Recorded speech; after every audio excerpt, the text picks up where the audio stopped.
Do you know the physical aspects of the listening skills? Do you? No. Do you? Yes.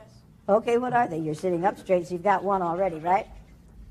You should look at the person who's talking and sit up straight or have open body posture. Open body posture is crossed legs?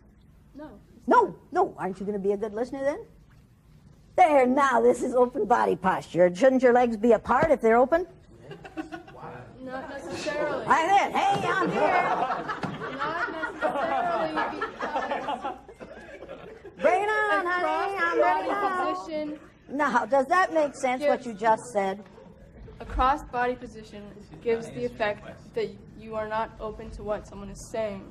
But when people's body position... Wait a minute. Stop. I'm going to make a sign and hold it up in front of you that says, stop when you get too wordy, and you just did. Do you know the physical aspects of listening skills? Apparently not. Apparently not. Oh, I don't think you do. You certainly don't have an open body posture. Do you know the physical aspects of the listening skills? No. No. Do you? No, Miss Elliot. But you got a real open body posture, don't you, darling? I guess So you can learn, can't you? Now, getting right along. Your hand is still up. You still didn't learn anything, did you? Didn't I just say when your hand is up, you are thinking of what you're going to say instead of what's being said? Didn't I just say that? Yes, you did. And did you hear that? Yes, I did. And did you decide that you were just going to do it your way? I was Wait a minute, you were on a roll Yes, there for I a minute. did. Yeah, thank you very Yes, much. I Now- did. Now, since you choose to not listen to others, what do you suppose we're going to do where you're concerned? Now, listen to me. Thank you very much. May I finish what I Now, was saying, no, please? because you're still thinking of what you're going to say instead of what I'm saying. Now, getting right along. I heard what you were saying. You're I doing it understand again. what you were You're saying. doing it again. I don't care. You're doing it because again. It's wrong. You're You doing it again. Persecuted her for standing You're out. doing it again. Persecuted him for standing out. The only change that ever happens is when people stand out, and I have sat back too long. Martin Luther King Jr. was shot. Are you in any physical danger here? Are you in any physical danger here? Is that girl in any physical danger here? Emmett Till was hanged by his neck after he was beaten almost to death, simply because he made a statement to a white woman.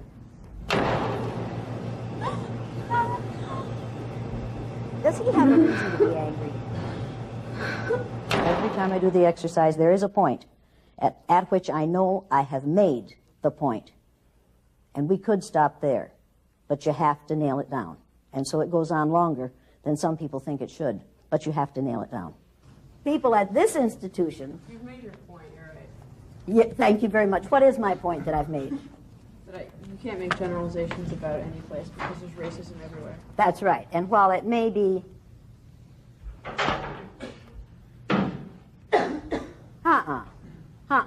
No.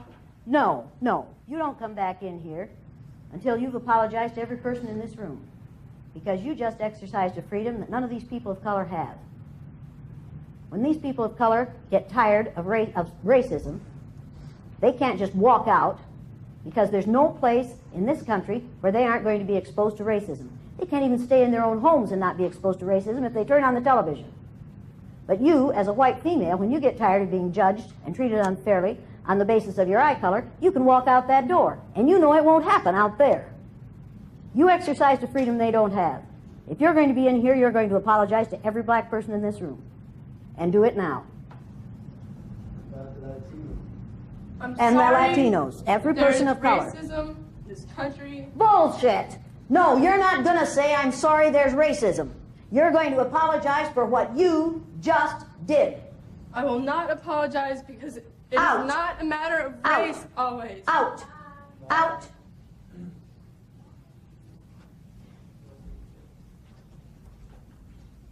Now, is she choosing to leave?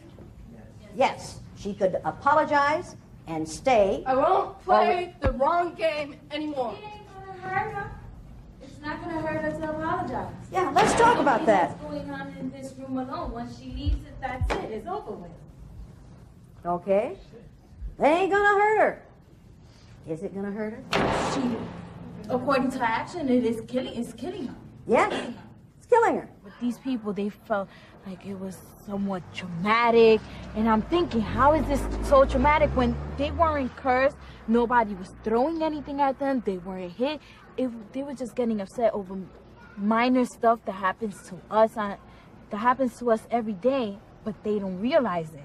One of our students left because she had the right to make the choice whether to stay or go. Students of color do not have the right to make the choice. Her walking out showed frustration, not only of her as a white person, but of many people of color. And I kind of think that if somebody didn't walk out, that it really wouldn't articulate what we want to do every day. We all want to walk out. We all want to get away from the problem, but we can't. You think she's learning anything in the hall? Probably not. Probably not. Did she choose then not to learn? Yes. Yes, because the learning situation is not one in which she feels comfortable or in which she feels secure, so what does she do? Leaves. Things are better than they were when I was 13. They're not as good as they were when I was 50. Now, I want you to take out a clean sheet of paper. Don't tear it out, just turn the page. On the top of the next page on your writing tablet, I want, at the left-hand side on the top line, I want you to write the words, how they looked. Then I want you to write 3 adjectives describing how the people in the other group looked to you during this exercise. Everybody put your eye color, brown or non-brown, at the top of that paper. People in the middle, put non-brown.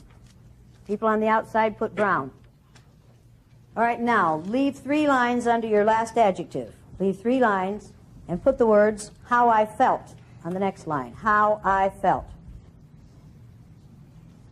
Read yours. Foolish, apprehensive, sad.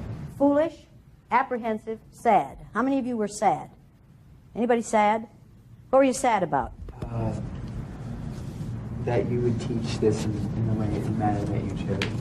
That I would teach this in the manner that I chose. Kind of like fighting fire with fire.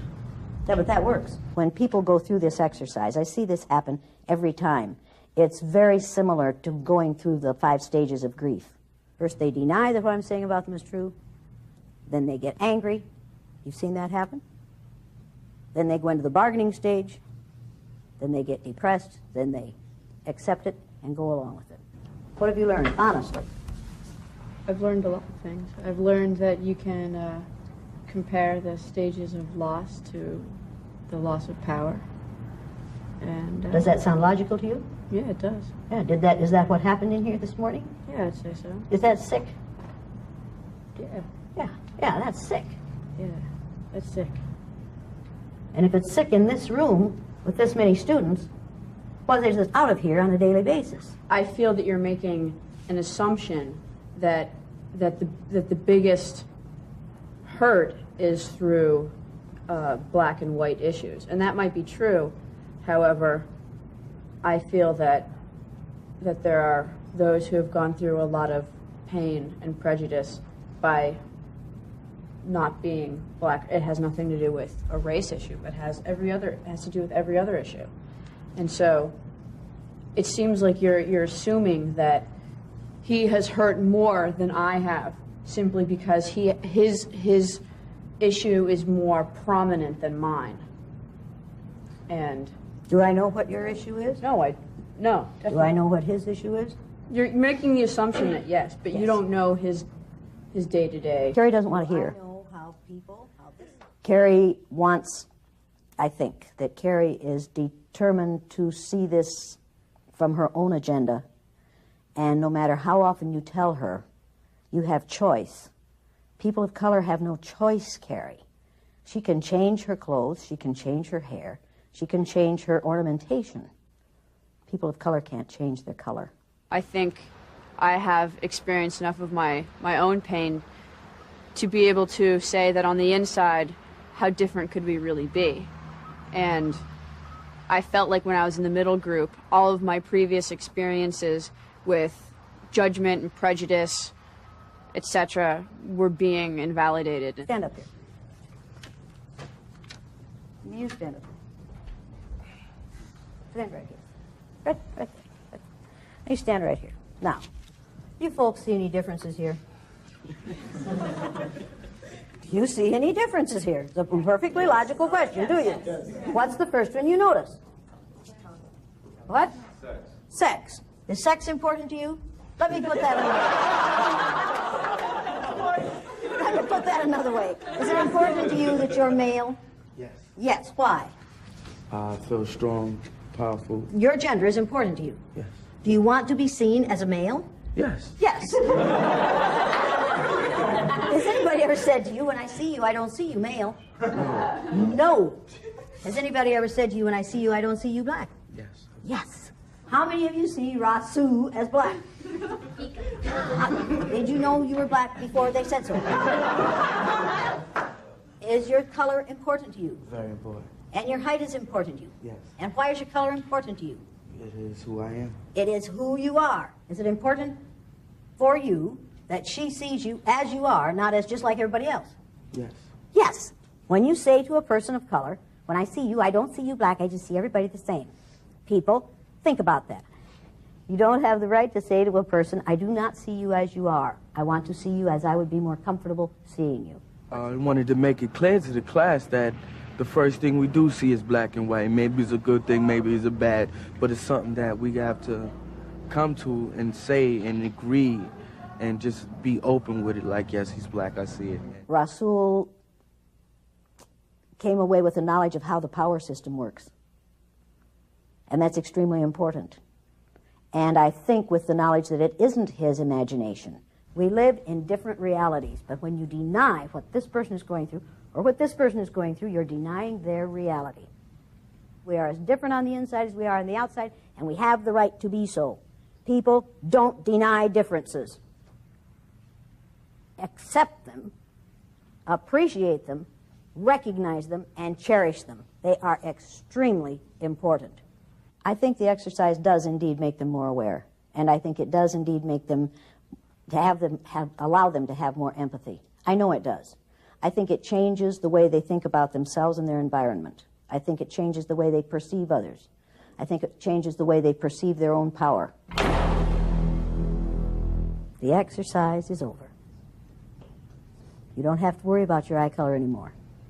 And some of you still don't have to worry about your skin color. But some of the rest of you do. So I can end this exercise. Or you can say, no, it isn't over for me. I will never forget this, and I will make something better happen because of this exercise. You can choose to do that, or not to. You have that choice. The thing is, you have that choice. And you have that choice, and I have that choice, and you have that choice. And people of color have no choice. They have to fight this battle every day. This is what I choose to do. This is what he has no choice about.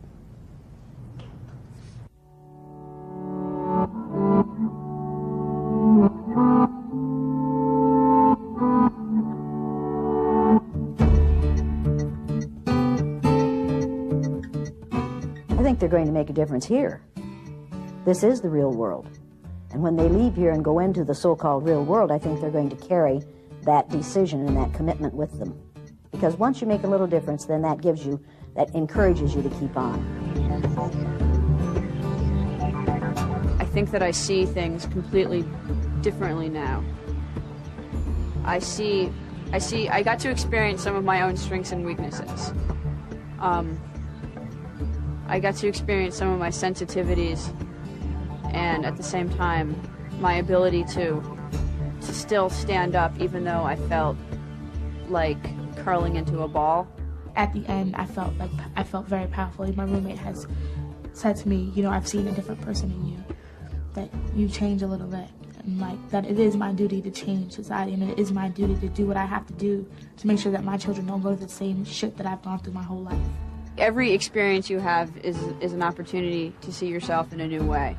And if you close your mind to that, if you say, I didn't learn anything from this experience, and I say, sucks to be you. When am I going to quit? When racists quit. Do I have a job for a lifetime? I'm afraid so.